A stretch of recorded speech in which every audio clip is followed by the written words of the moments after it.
Sud Radio Média, l'invité du jour. L'invité du jour, Stéphane Rothenberg, bonjour. Bonjour. Comment ça va? Très bien, ravi de vous voir. Nous aussi, on est toujours ravis de vous accueillir. 2 fois dans l'année. Voilà, c'est ça. Top Chef Pékin Express. Voilà. Voilà, le retour. Ça fait un bout de temps que ça dure. Ouais, 18 ans. 18 ans Pékin et Express. 15 Top Chef. Oui, on s'est dit que l'émission sur la photo, c'était pas la peine de vous recevoir. Oui, et il me rappelle un échec de l'été. Ouais. C'est des choses qui arrivent. Mais non, mais alors j'assume complètement ces choses qui arrivent. On fait des choses qui marchent, on fait des choses qui marchent pas. Vous étiez surpris de l'insuccès? Non, mais en fait, on m'a dit, écoute Stéphane, on va prendre des paris cet été. Comme tu as 2 émissions qui cartonnent, tu peux prendre le risque.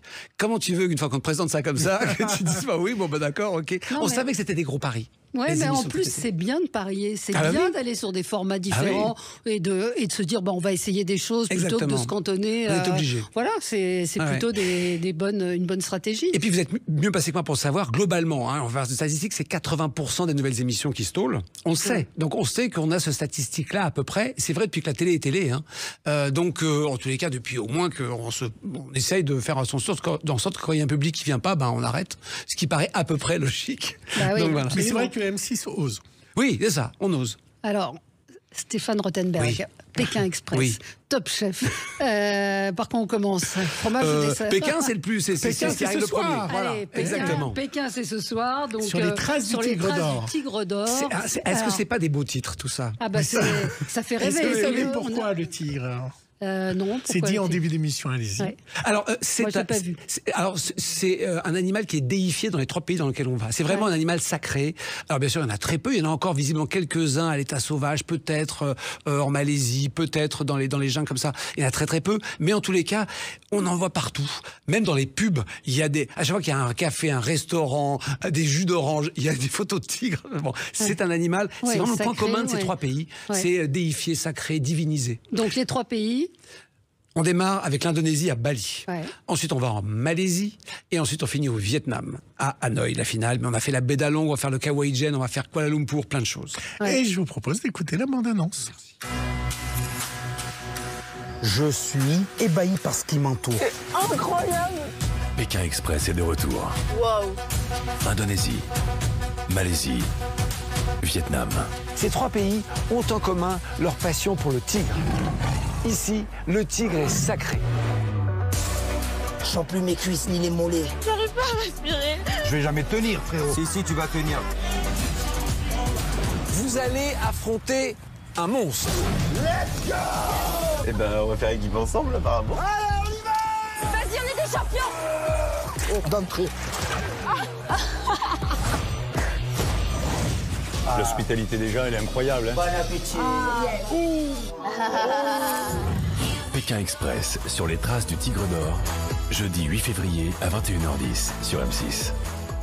C'est ce soir. Il y a une voix dans cette bande-annonce impressionnante. Incroyable. Oui, puis c'est visuel. Là, c'est pour donner un petit Ah bah peu. oui, on se rend compte. on se rend compte quand même. Alors, j'ai vu qu'à la conférence de presse, vous aviez dit que vous ne vouliez pas rencontrer les candidats avant et que vous évitez de les croiser dans l'avion. Ouais, j'essaye tant que ça commence pas parce que d'abord il faut qu'ils soient un peu dans le mystère, etc. Et puis je suis aussi l'arbitre. C'est-à-dire, je suis pas que l'animateur du programme, c'est moi qui donne les pénalités, Bien les sûr. machins, les trucs. Donc si je commence à parler à un binôme et que je parle pas à un autre, il va y avoir des tout de suite. Alors pourquoi eux, pourquoi pas nous, etc. Donc oui, je fais attention de pas les voir. Et parfois, je suis obligé de prendre les mêmes avions. Donc c'est un peu bizarre parce que ça fait genre mais pour qui il se prend. Mais après, une fois que la course a commencé, c'est autre chose. Et on n'a vraiment pas de chouchou. On essaye. Alors, c'est un effort intellectuel, mais Ouais. c'est pareil pour Top Chef. C'est un Ouais. effort intellectuel parce que bien évidemment, Bah oui, on est vous comme avez tout le des monde. affinités, des Voilà. préférences. Et donc, c'est un effort. Je me discipline à essayer. Une fois que la course est terminée, si j'ai envie de revoir certains ou etc., c'est autre chose. Mais il y a 100 000 € en jeu. Il y a une vraie compétition. Ouais. Si jamais je donne l'impression d'être partial ou d'avoir mes favoris, c'est l'enfer. Donc, du coup, c'est pas facile, mais je fais l'effort. À la différence du téléspectateur, vous savez quand ils arrivent tout ce qu'ils ont vécu ou tout ce que nous on vient de voir? Alors, pas tout, parce que ça a beaucoup changé avec le temps. Aujourd'hui, comme les réseaux GSM passent quasiment partout, on a des groupes de conversation. Et donc, c'est assez fascinant, comme les gens font chez eux, et où les journalistes donnent les informations. Et donc, j'ai quantité d'informations. Les caméramans n'ont pas le temps, mais le journaliste qui suit à distance, mais en écoutant ce qui se passe, on a plein d'infos. Pas tout, parce que parfois c'est une telle frénésie que je manque des choses, mais je suis quand même très bien renseigné quand ils arrivent. Alors, on va pas teaser. Moi, j'ai eu la chance de voir les 2 premiers épisodes. Alors, il y a un couple qui vont devenir des stars. Mais toujours, il y a toujours des stars et des stars. Et c'est ce qui fonctionne le mieux. L'année dernière, c'était aussi ça.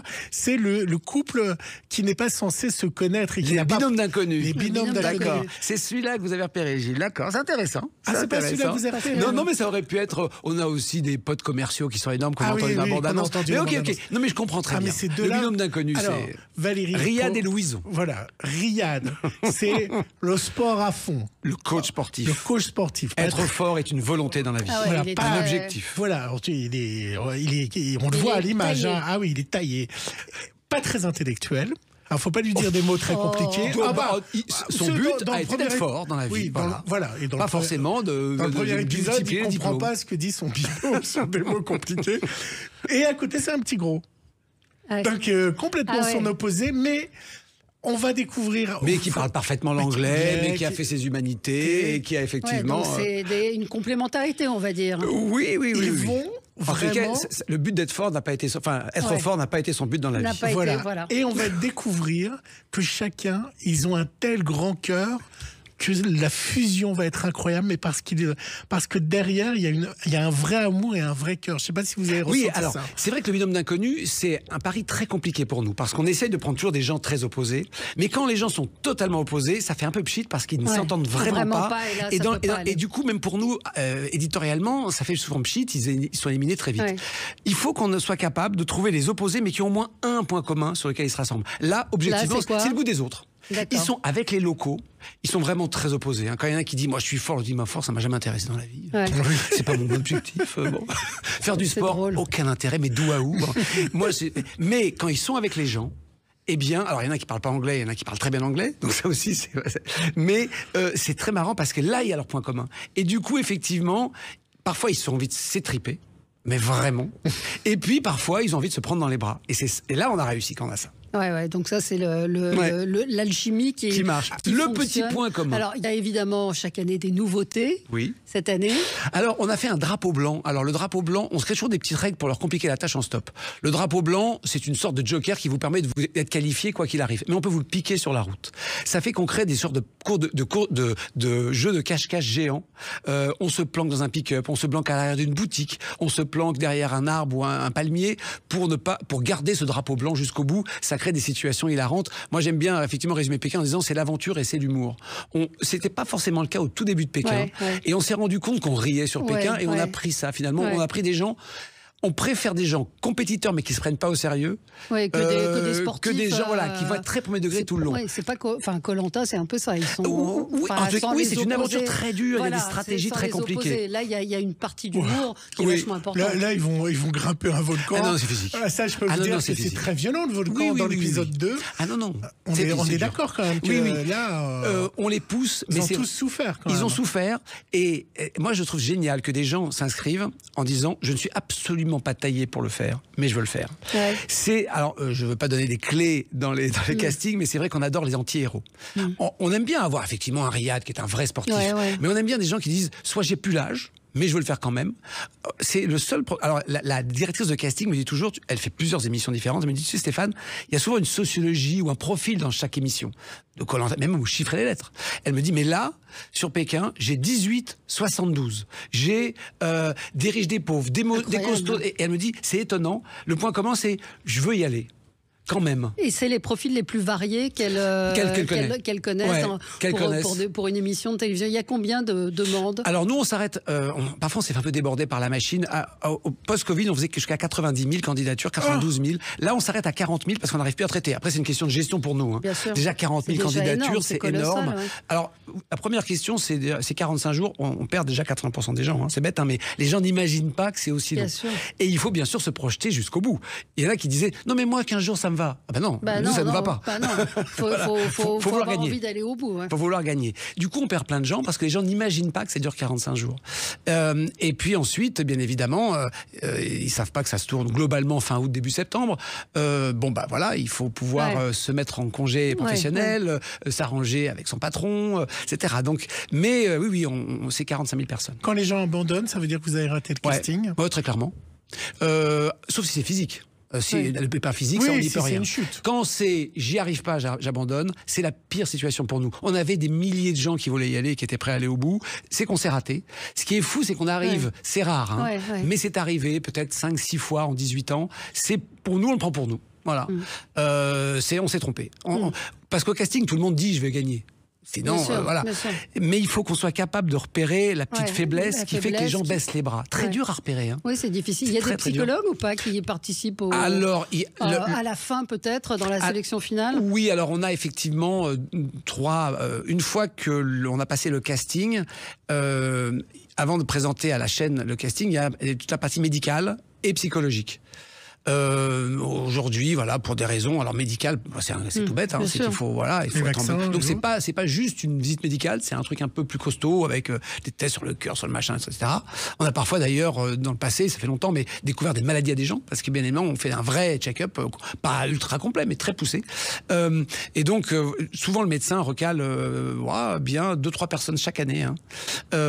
Et puis ensuite, une fois qu'on est bon pour le service, on fait la sélection finale. Ouais, c'est effectivement très, très pointu. Mais on se rate encore. Bon, on va marquer une pause. On se retrouve avec vous dans un instant. Stéphane Rothenberg, on va parler évidemment de Top Chef et puis de votre vie en dehors de la télé. Il y a des détails croustillants à venir. À tout de suite.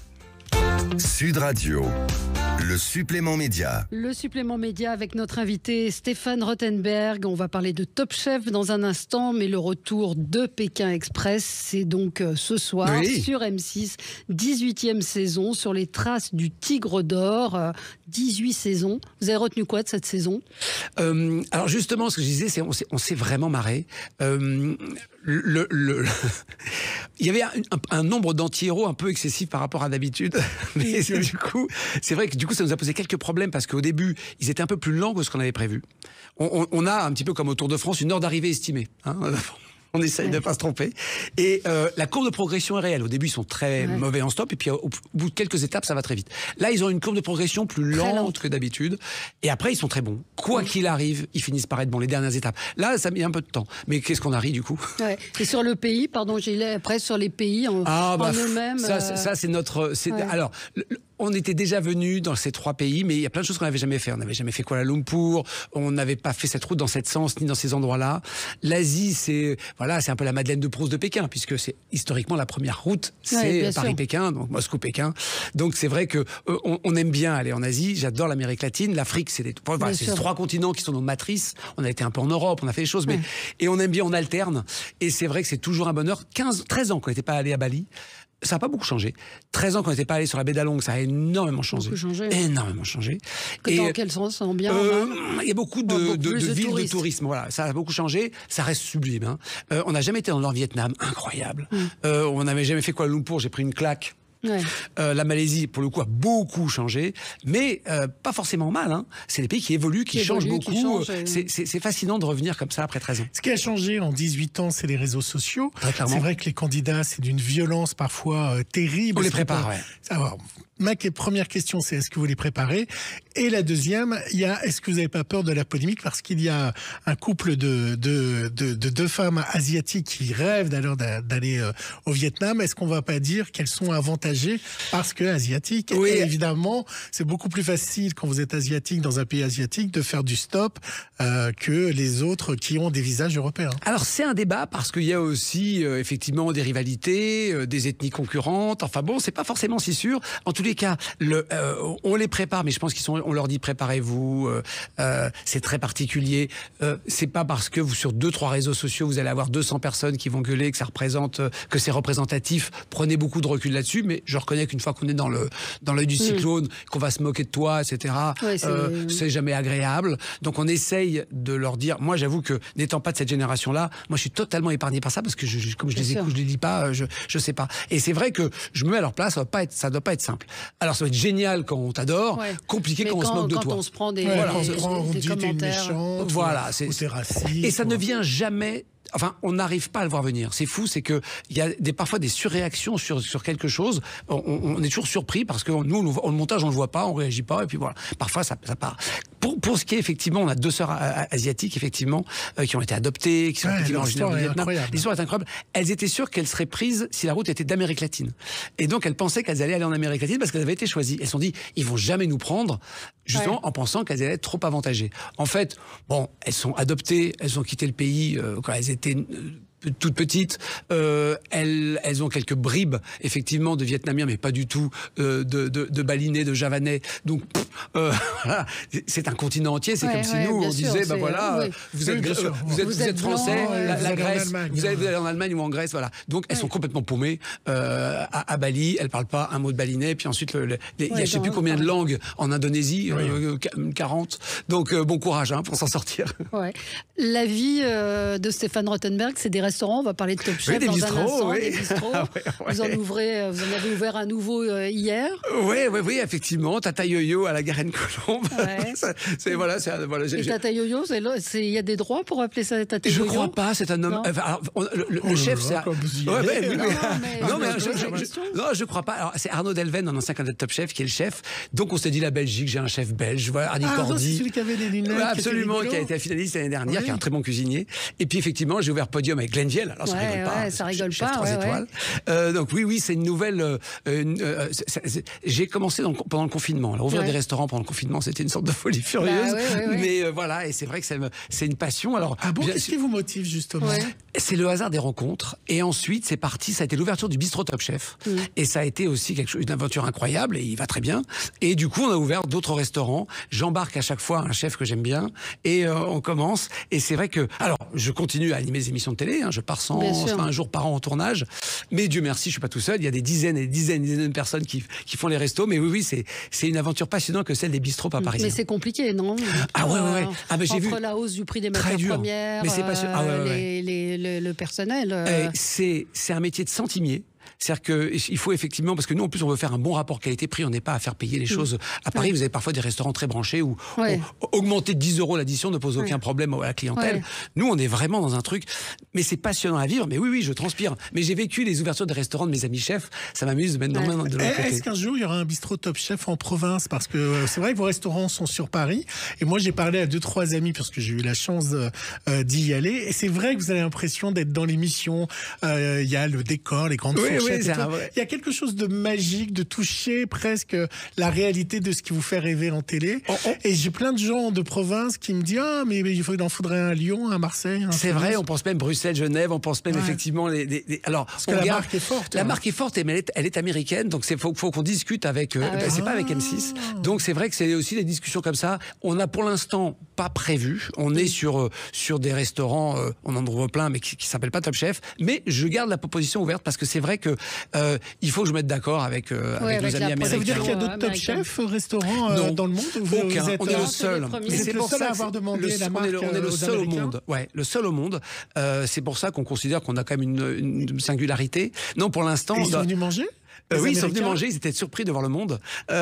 C'était énorme pour eux. C'est drôle. Alors au départ, c'est des Anglais, parce qu'au départ, c'est la tête de pont anglais, et ils ont dit aux Américains, mais venez, c'est hallucinant. Et donc, ils sont venus. Donc voilà, mais voilà, c'est pas si simple à faire, parce qu'effectivement, quand on fait Podium, on crée Podium, mais Top Chef, effectivement, M6, ils sont super contents, ils sont avec moi, voilà, on est bien sûr, ça fait, je suis quelqu'un de la maison, mais il y a effectivement des endroits incroyables. Alors Top Chef, nouvelle saison. 15, c'est un peu de moins. 15, c'est un petit peu moins, mais ça cartonne toujours autant. Vous avez fait une prise de guerre, de choix avec Pierre Gagnère. Ouais, on a 3 nouveaux membres du jury permanent. On a Stéphanie Lequelec, Glenn Viel et Pierre Gagnère. Et c'est vrai que du coup, ça fait quand même incroyable d'avoir... c'est une constellation d'étoiles, hein, puisqu'il y a 15 étoiles. Alors, Pierre arrive un peu plus tard dans la saison. Ça démarre avec 3 garçons, 3 filles et 15 étoiles. Parce qu'on est 15 ans, c'est dit 15 étoiles. Voilà. Et Pierre Gagnère en rajoute 13, rien qu'à lui tout seul.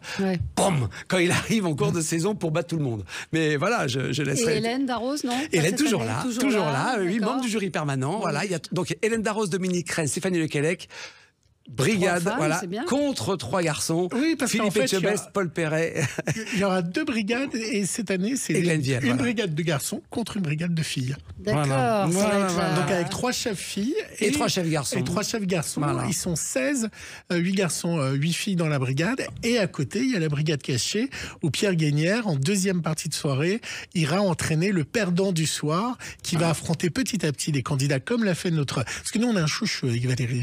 Je vous le dis. C'est Dany Kézard. D'accord. C'est le chouchou de Valérie. Finaliste de l'année dernière. C'est le chouchou de Valérie. On l'a trouvé génial. Et finaliste parce que il a eu justement, c'était le candidat caché de l'année dernière, d'où le lien. Et donc comme Dany, il devra, celui éliminé, affronter petit à petit tous les éliminés avec Pierre Gagnère. Exactement. Dany qui est super, hein, qui a une mission cette année puisqu'il a récupéré, ça y est, il est chef du restaurant où il était second. Donc là, il est à Genève, première ligne, voilà. Et là, il faut récupérer l'étoile, il faut la garder. On a 27 anciens candidats étoilés, vous vous rendez compte? C'est un truc incroyable. C'est génial. Depuis 15 ans. Et Pierre Gagnère, comment il a réagi à la proposition? Ça a été difficile ou pas de le convaincre? Alors, la toute première année, il y a 7 ans, quand il est venu en chef invité, donc chef invité, c'est un prime seulement, il est venu en chef invité, je l'avais été le voir juste avant que ça commence, il m'a dit, je vous préviens, j'adhère pas au concept de l'émission, mais mes équipes ont dit que c'était génial, alors je viens. Comme mise en matière, il a fait pas la pression. Voilà, à la fin de l'émission, il est venu me voir, il m'a salué, il m'a dit c'était génial, je reviens tous les ans si vous voulez. Donc déjà, et il est venu très très souvent, pas tous les ans parce que voilà, ça dépend un peu des choses, mais il est venu très souvent. Et là, en fait, il a fait, puisqu'on est dans une émission média, Pierre a gagné il y a longtemps un format qui n'est pas connu chez nous, qui s'appelle Iron Chef. C'est Top Chef, mais avec que des chefs 3 étoiles. Des 3 étoiles. Et personne, je pense qu'il y a une organisation en France. Hein. Donc, c'est un format japonais, la NHK, qui est vieux maintenant. Et il a gagné ce format. Donc, en fait, il adore les concours culinaires. Et quand on lui a dit, est-ce que tu es prêt à faire brigade cachée, tu débarques, tu récupères les éliminés, tu prends le meilleur, tu débarques en cours, et ton but, c'est de battre tout le monde. Et il a dit banco tout de suite. Et en fait, pourquoi? Et en fait, j'ai été surpris moi aussi. Et en fait, non, moi, Iron Chef, je sais pas, fin des années 90, j'ai gagné, hein, etc. C'était que des 3 étoiles, hein, c'était pas simple. Hein, et puis on cuisinait, hein, c'était un concours. Est-ce qu'il y a des nouvelles épreuves? Alors, on a changé, on a changé tout. Comme c'est les 15 ans, on a fait une saison un peu unique. C'est-à-dire la boîte noire, elle reste, mais on l'a fait en extérieur. La gare des restos, là, je vous laisse une énorme surprise, mais ça va être très très surprenant. Le qui peut battre, normalement, c'est qui peut battre Philippe Etchebest. Là, on met les chefs de brigade en cuisine. Il va y avoir Dominique Rennes, Stéphanie Lequelec contre des candidats de la brigade adverse et Paul Perret, Glenn Vielle contre des candidats de la brigade adverse. Donc on a chacune des épreuves, on va dire emblématiques sont modifiées. Et on a une épreuve où on fait venir 50 anciens candidats. L'épreuve des 15 ans. 50 anciens candidats en membres du jury. Forcément, c'était pour eux un plaisir vicieux. Bien sûr. Et ils sont venus, ça fait drôle de voir des visages qu'on n'a pas vu parfois depuis 15 ans. Et voilà, alors on ne pouvait pas amener tout le monde, il y en a 130, des poussières, mais on a fait bien beaucoup. Comme tout est presque déjà en boîte, est-ce que dans les candidats qu'on va découvrir, pour vous, il y a des futurs étoilés? Alors, tous ne veulent pas être étoilés, parce que c'est vrai que tout le monde ne veut pas faire de la gastronomie. Hein, c'est plus trop la tendance. Moins la tendance. C'est moins la tendance, mais quand même, ça reste très important. Et oui, je crois qu'il y a 2-3 candidats d'un niveau fou et certains qui font partie des très très très grandes demain.